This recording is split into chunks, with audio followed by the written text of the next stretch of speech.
3 reasons to take Social Security early. Number 3 is going to shock you as it did me. Someone had sent me this. It was crazy, and I read it because it's from a guy I know. This article. Well, I'll tell you. Well, that would be number 3. I was stunned by how I missed this, and how I think most people do too. All right, so number 1, I've worked with 2 ladies in California, actually. The last was Saturday and yesterday, Monday. 2 single women, California. The first one, I can't remember how good of shape she was in, but she's taking care of her mom. The second one is in real good shape, and she's taking care of her mom. All right. Point being is they're younger and they're single. When I say younger, one was turning 60 this year. Next year, the other is turning 52 this year, next year, something like that. They're not getting married. All right. They're downsizing. And just take Social Security early. If you're single and you're not getting married, you might as well just take it early, man. I don't, there's no real, you can make an argument there's a benefit to take it later. I'd do that. But if you're single, just the benefit of the earlier cash flows easily outweigh the bigger cash flows in the future if you're single, in my opinion. I would not going to default to 62 if you're single, but I was certainly not taking at 70 most likely, unless there's extenuating circumstances. But if you're young, if you're single, just take it early, because this is your time to party. Both these ladies are going to have fun between 60 and 70. I was like, you might as well take Social Security and enjoy it while they're taking care of their mom.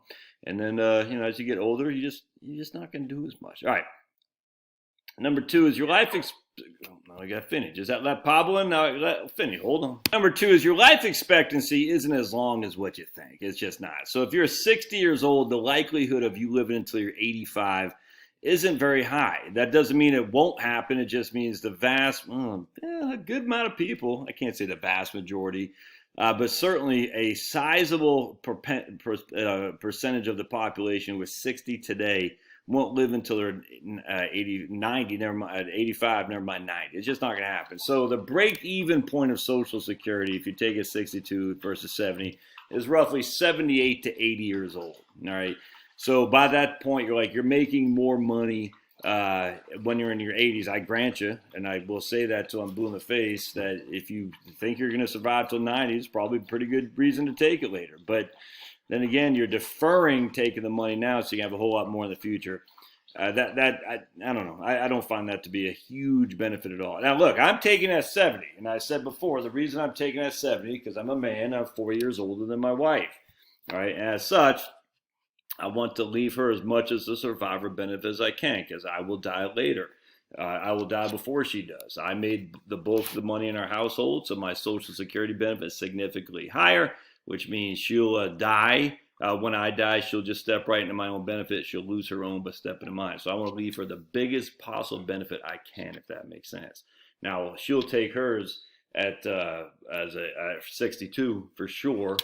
So 62.70, that only makes sense. So for me, I'm taking at 70 solely to leave her the biggest benefit I can. And she'll take hers at 62 because the 62.70 Social Security strategy works more often than it does not. All right. The number 3rd reason shocked me here. I don't know if I missed this. Let's just read this guy. This is my man, Daniel, I forgot his last name off the top of my head. Ammerman. And I've been following Daniel for a while. I don't read him that much. I got so much to read. It's crazy. Someone had sent this to me. This is why you got to follow me on Locals so you can post stuff like this. I'm just going to segue here for a second. Hold on. Here's my Locals channel. It's just joshscanlon.locals.com. And I tell you, man, I love it because, here's Jill. She posted this today about unravels the real. And we got this guy posted this. It's lots of wonderful stuff in here. And you can post stuff.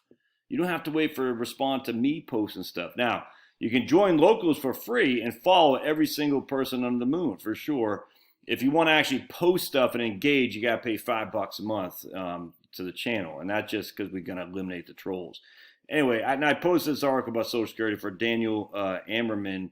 .com. But this is why you just got to post stuff on local. So if you go to like Viva Barnes, for instance, people post so much stuff. It's just so much, and just breaking down another lawsuit fighting the mandates.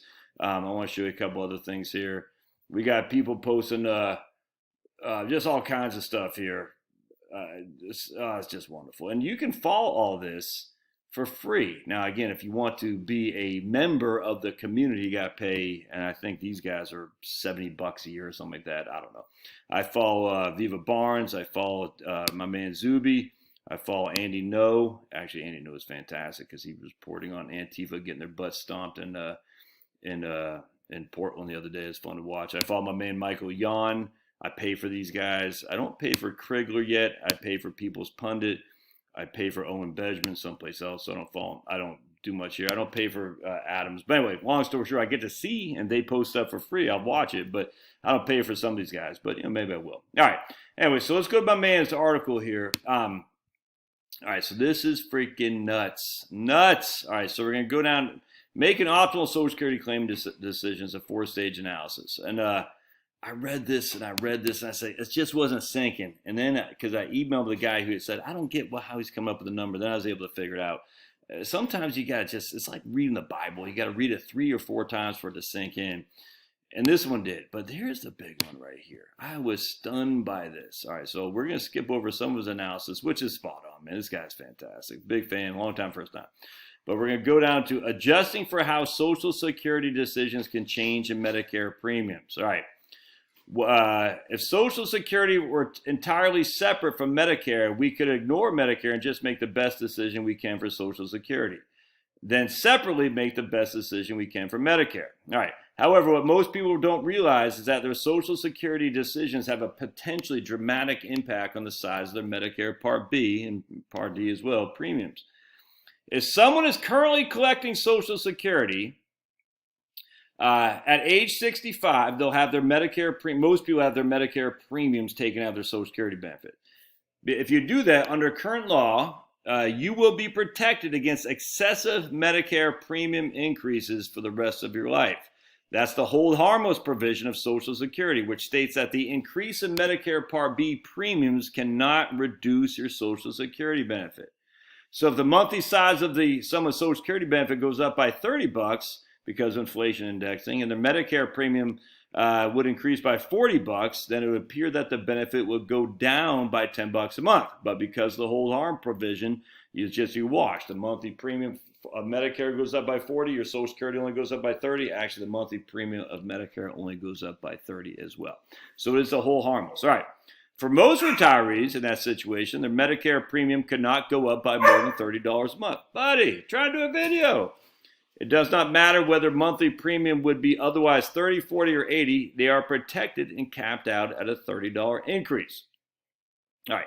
However, partially or fully negating inflation indexing. Let's say that we're receiving an even $1,000 a month monthly Social Security benefit that was supposed to go by $30 a month. All right. But our Medicare Part B premium goes up by $10 a month. So our benefit in this case only increases by $20. Makes sense because our benefit for Social Security was more than the increase in Medicare premiums. In that case, we're not completely protected against inflation, but rather we're only partially protected because while the Social Security benefit has a cost of living adjustment for inflation, a lot of that was taken away by the higher inflation for Medicare, which is just a good argument. But that would even lead me to say we should delay it because of 8% delayed earnings credits. But check this out. A failure to keep up with inflation, though, is a minor extent something that's even more powerful than passage of time. All right. Because cash flows from late collection of Social Security occur on an average much later than the average cash flows for earlier collection, having partial inflation indexing hurts. Basically what he's saying is because you're not going to collect as much until the far end of it. Any small increases in inflation today have a huge negative impact on your cash flow in the future. And I think that stands against why you shouldn't take Social Security early. But concentrating Medicare in premium increases. Now, this is huge. Under current law, when some Medicare beneficiaries are protected from excessive premiums because of hold harmless, the shortfall does not go back to the government to pay. Instead, it is paid for by the Medicare beneficiaries who aren't protected by Part B premiums and are it's paid for by Medicare beneficiaries who aren't protected. Medicare Part B premiums are in fact a shared pool, and while very few people are currently properly taking this into account, the financial implications are quite powerful. For those people aged 65 through 69 who are paying Medicare premiums but have intentionally deferred collecting Social Security, they have no hold harmless protection. What is worse is that they must pick up the tab for everyone else who does have the hold harmless. An example, about 30% of current Medicare beneficiaries have barely dodged this bullet in 2015, when thankfully, due to a last-minute budget fix, averted what could have been a 52% increase in Medicare Part B premiums. The reason that the scheduled 2016 increase was so large was that the government said there wasn't any inflation on Social Security, so Social Security payments did not increase in 2016, but despite the purported lack of inflation, the cost of Medicare Part B premiums went up significantly. Except premiums could not be increased at all for the 70% of the Medicare beneficiaries who were having their Medicare premiums deducted from their Social Security payments. So they were in the hold harmless category. However, that would have reduced the other people, the 30% of the people who were delaying, would have picked up the tab. And what that meant was 30% of Medicare beneficiaries who were not protected by hold harmless had to take on the premium increases for everybody.